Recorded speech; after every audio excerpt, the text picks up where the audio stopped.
Welcome to ABC campus. आज हम company law के सब्जेक्ट में आई कैप की ऑटम 2023 के अटेम्प्ट से एक पास्ट एग्जाम का क्वेश्चन डिस्कस कर रहे हैं। Platinum limited. क्वेश्चन ये है कि platinum limited was form with an authorised capital of 20 million shares of rupees 10 each at the time of formation. Anas, Asad and Amin, तीन लोग acquired 1 million shares, 2.5 million shares and 6.5 million shares respectively. ये तीनों का total बनता है 10 million. Together these represent PL's total paid up capital.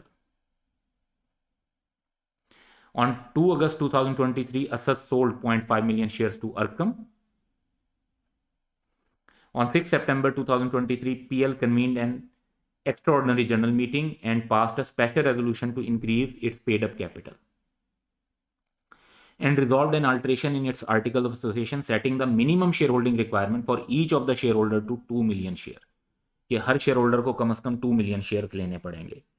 अब requirement क्या है कि analyse the effect of alteration on share holders in the light of provisions of companies act 2017। तो इसके सोल्यूशन को डिस्क्रिप्टिव फॉर्म में लिखने से पहले हम जरा सिचुएशन को एनालाइज कर लेते हैं और एक वर्किंग बना लेते हैं, और ये वर्किंग भी आप सोल्यूशन के पार्ट के तौर पर इंक्लूड करेंगे। तो क्योंकि नए शेयर्स इशू हो रहे हैं तो हम एनालिसिस जो बना रहे हैं वो ये बना रहे हैं कि ऑलरेडी कितने शेयर्स हैं, एडिशनल शेयर्स कितने किसी को लेने पड़ेंगे, और उसके बाद उनके शेयर्स कितने हो जाएंगे। फिर ओवरऑल जो सिचुएशन बनेगी उसको डिस्कस कर लेंगे इन द रिमार्क। तो आप ये देखें कि हमारे पास जो नाम है अनस, असद, अमीन और बाद में शेयर होल्डर एक बने अरकम, तो इन चार के नाम लिख लेते हैं। और अनस के पास जो शेयर्स हैं वो हैं 1 मिलियन। उसके बाद असद के पास, अनस हो गया, असद के पास जो है 2.5 मिलियन शेयर्स हैं, लेकिन उन्होंने ये 0.5 मिलियन शेयर्स सेल कर दिए तो उनके 2 मिलियन रह गए।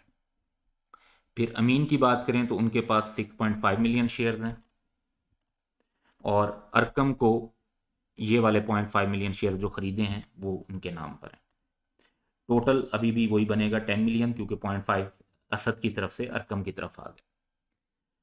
अब यहाँ पर अगर आप रिक्वायरमेंट देखें तो अनस के पास हम कह रहे हैं कि जी सबके पास रिक्वायरमेंट क्या है कि 2 मिलियन शेयर होने चाहिए।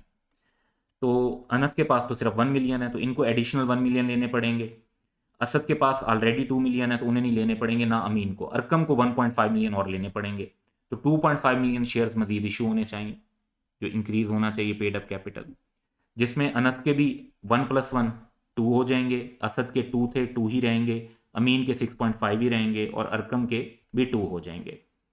इस तरह से total number of shares 12.5 million होंगे। अगर हम परसेंटेज वाइज देखें तो अनस की जो परसेंटेज है, पहले 1 आउट ऑफ 10 10% थी, और अब 2 आउट ऑफ 12.5 16% हो गई। असद की इसी तरह जो 2/10 20% थी, और अब 16% हो गई। अमीन की 6.5 पहले आउट ऑफ 10 थी, अब आउट ऑफ 12.5 है, तो ये परसेंटेज वाइज 65 से 52% पर आ जाएगी। और अरकम की शेयर होल्डिंग क्योंकि बढ़ रही है, पहले इट वॉज 0.5 आउट ऑफ 10 5%, और अब 2 आउट ऑफ 12.5 यानी 16% हो गई। तो ये चेंजेस आई हैं शेयर होल्डर्स के उसमें। अब लेकिन इसमें ये देखना है कि क्या ऐसी रिक्वायरमेंट शेयर होल्डर पे लगाई भी जा सकती है, तो उसको हम डिस्कस करेंगे रेलिवेंट सेक्शन के मुताबिक। तो जो हमने ये भी एनालिसिस टेबल में बनाया, इसकी बेस पर हम ये देख रहे हैं कि असद और अमीन ऑलरेडी जो है ये दो शेयर होल्डर ये ऑलरेडी 2 मिलियन और मोर शेयर्स होल्ड कर रहे हैं, इन्हें मजीद शेयर्स के लिए सब्सक्राइब करने की ज़रूरत नहीं है। जबकि अनस और अरकम, इनके पास क्योंकि 2 मिलियन से कम शेयर्स हैं तो इन्हें मजीद एडिशनल शेयर सब्सक्राइब करने पड़ेंगे।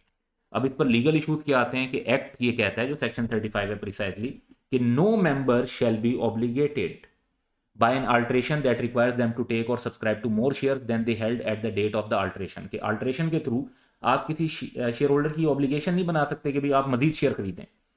This obligation only applies if the member, सिर्फ कब हो सकता है अगर मेंबर एग्री करे इन राइटिंग, या तो बिफोर द अल्ट्रेशन और even after the alteration is implemented. तो अनस और अरकम इसलिए रिक्वायर्ड तो नहीं है कि आप उनके साथ ये फोर्सफुली कर सकें कि वो एडिशनल शेयर्स लाजमी खरीदें न्यू रिक्वायरमेंट को मीट करने के लिए। हाँ, अगर उन्होंने कॉन्सेंट दे दी है इन राइटिंग, चाहे वो अल्ट्रेशन से पहले दी हो या बाद में दी हो, तो फिर उन्हें लेने पड़ेंगे। इम्पैक्ट शेयर होल्डिंग पर क्या पड़ेगा वो ये देखें, एग्जिस्टिंग से आफ्टर वाला कॉलम देख लें, वो हम ऑलरेडी डिस्कस कर चुके हैं टेबल में।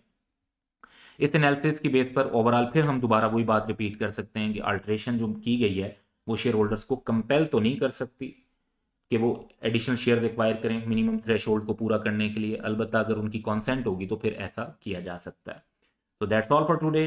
Have a good day.